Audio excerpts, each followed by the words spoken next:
Greg Tepper of Dave Campbell's Texas Football and TexasFootball.com here at the THSCA Coaching School and Convention here in beautiful San Antonio, Texas. Here with the head coach of the Austin Vandegrift Vipers. It's Coach Drew Sanders. Coach, appreciate you taking a little bit of time. Yeah. Chat with us. I've been wanting to come talk to you guys. So. Yeah, I don't know why. I mean, y'all are kind of up there. You're on the Mount Rushmore of high school football. You definitly overrate us. That is, yeah. Drew Sanders. Okay, so maybe not on the Mount Rushmore, but somewhere below it. Bad start for Drew Sanders. Poor judgment. Let's talk about your Vipers. Last year, kind of an uneven year. Moments where you guys looked like you were about to have this breakout year, and moments where it just kind of fell short. Yeah. I mean, I guess overall, 7-5, another playoff berth, nothing to turn your nose up at ever. Right. But how would you characterize what you guys did last year? Well, we had set goals to get past the second round in our second year 6A. Didn't do that. Lost to Steele again. We did play Steele better than we played them the year before, but I still feel like that we're making some progress. And we also set another goal again. We've got to get to the third or fourth round if we want to establish ourselves in the upper echelon of 6A. Because now we're a very solid 6A program, but we want to be elite, and we're not there yet. And that's okay to say that about yourself as you try to, figure out things in the 6A world. I think you're exactly right. Is that, and especially, it's a crowded Austin market in 6A. There's a lot of there's only X number of elite positions, and a lot of them are spoken for right now. So to get noticed, you've really got to do something. Well, and that's why it's called elite. Not everybody's there, And I think there's a lot of people that don't want to play us.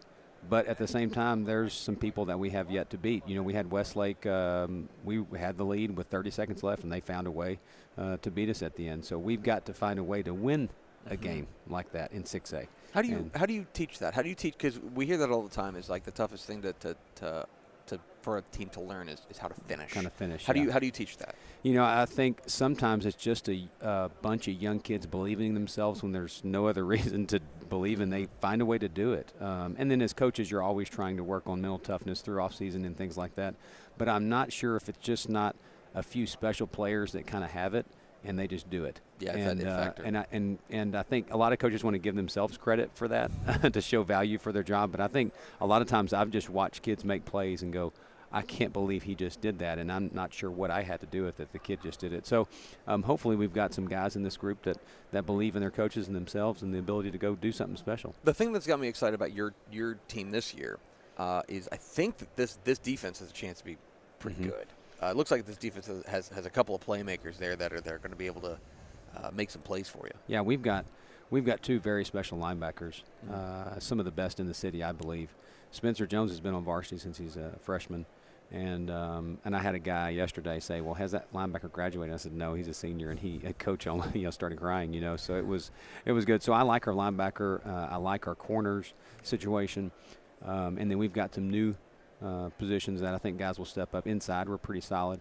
Offensively, we have probably the most back skill-wise that we've had in a while. So and our running back situation is really good. That's Isaiah Smallwood is kind of where that starts. And, I mean, a bruiser.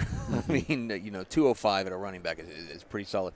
And, as the guy who gets to see him every day in practice, maybe about Smallwood, what kind of sets him apart? Yeah, Isaiah's, first of all, his size and speed is great. He ended up running a 4.6 at several camps this year. So at 205, 206, 4.6 is pretty beastly. And then, so Isaiah is just a good young man that has just matured and is becoming a really hard worker in addition to a talented young man. And then we've got another guy that not many people know about, a guy named Brendan Bennett, who will be a senior also, that's been offered by a couple of D3 schools. But he's over 200 too, and fast and big. So we've got two 200-pound backs that we're pretty excited about. Realignment for y'all was really, a bit of a mixed bag, because on one hand, you move away from the Lake Travises and the West Lakes. You move all the way to Region 2, in District 13. But it's not like you got handed some sort of easy district. No. You're in there with Cedar Ridge and Hendrickson and a couple other really good teams. I'm really interested in do you view this as a net positive, a net neutral? It's really probably hard to read. That's a good way to say it. It's probably a neutral, because I actually got text messages on realignment day from several coaches saying, oh, congratulations, you lost Lake Travis, Westlake, and those guys. And I think that is said by somebody that doesn't know about the other guys that I went to. In addition to, I think there's a different level of complexity that a lot of people don't realize is We now have 8 district games. I have less games to figure out who I am as a team. And we've got some inexperienced spots like everybody. And so it's kind of, we have some competition, so it would be nice to be able to figure out exactly who those starters are. And in a scrimmage in 2 games, that's, to me, not enough time. And so we've got to really fast forward our learning curve. And then in addition, of course, you already mentioned a couple of the big teams, but we've got to find a way to compete. We start off district right away with Cedar Ridge, and then the next week we got Hendrickson. And so we're starting right. Yeah, that's right. We're starting right away, and that's going to be a great game because I think we are a good team too. And so those are going to be 2 great games to start. You mentioned a truncated non-district schedule. How does that affect your scheduling? Sometimes, what, you guys were having 4 non-district games last year. Yeah. How does, you got to get everything you need to get done in 2 games. So how does that change how you schedule? I think we have to, scheduling-wise, I just try to find good people, and I found 2 very quality teams. Obviously, Cedar Park's our first game. I think you probably looked at our schedule before this interview, and of course, we all know Cedar Park is an excellent 5A team, and they have beaten us the last couple of years. And so we've got to find a way to be competitive with them. Last year we weren't, and the year before we lost by, I think, a touchdown or so. And so they're always good, and we got to go on the road, and they always play well at Gupton. And then we've got Killeen Ellison, who is a program that Trent Gregory just did an amazing job with them. I think they were maybe 0-10 or 1-9 when Trent took them over several years ago and made them a playoff-type team. And actually, no, they made the playoffs last year. Lost to DeSoto maybe, or someone pretty good, tradition-rich. So I think those 2 teams, with Ellison having 8-8 back, they're going to provide a lot of speed. Their quarterback is the Billy Spiller's son, the state championship quarterback from Killeen back in the day. You remember when Killeen won the state championship, I think 91 maybe? Fact check that, Max. Yeah, but that's his son, and so he can run all over the place. So we've got 2 really good teams. In addition, we're going to have to rotate people in a lot. Yeah. So. No, I understand. And so we're kind of here at this is the kind of the kickoff of football season here, the THSCA Coaching School and Convention. We're here in San Antonio. We've had apparently a record number of coaches here. Part of it is the scheduling of it. Is that this is a new schedule. You've been around the block enough that this is different.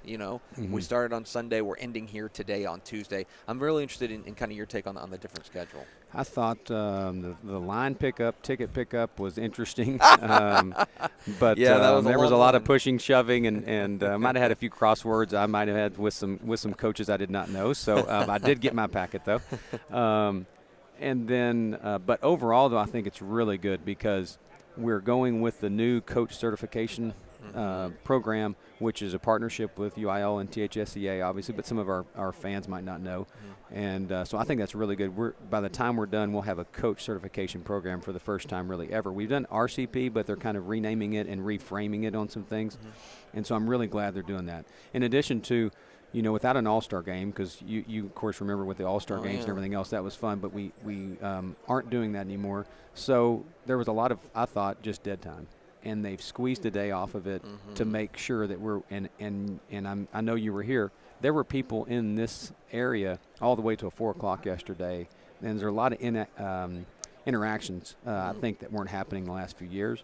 And then everybody gets to do it and then get back to their, because I want to go back to workout like our kids are working out, and so I want to go back and watch them tomorrow. So that's good. I missed one less day. Yeah, it's been overall positive. When I've been talking with coaches, they've been pretty positive about it. All right, Drew Sanders is the Austin Vandegrift Vipers. Got to put him on the spot. It's the Dick's Sporting Goods Wheel of Questions. Yes. The Dick's Sporting Goods Wheel of Questions. I remember this. DickSportingGoods.com. Give this thing a spin. You are legally bound to answer whatever question. And who made this up? Was this Step? Did Step add anything? Or most of these questions are at least Step related. All right. Your favorite stadium to play in, obviously, besides your own. Your own is, that's number 1. But what's number 2? Definitely love the confines of Monroe Memorial. Yeah. But I would say right off the first thing in my head was House Park.